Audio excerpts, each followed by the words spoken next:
நடிகர் சிவகார்த்திகேயன் தயாரிப்பில் B. S. Vinodraj இயக்கத்தில் வெளிவந்த படம் தான் கொட்டுக்காளி.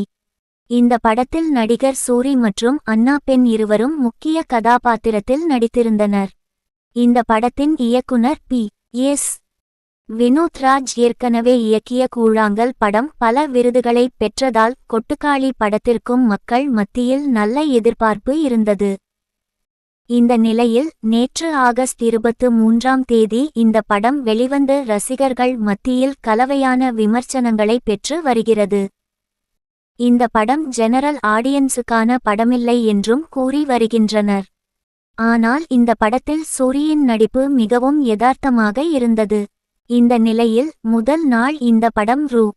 45 லட்சம் முதல் ரூ.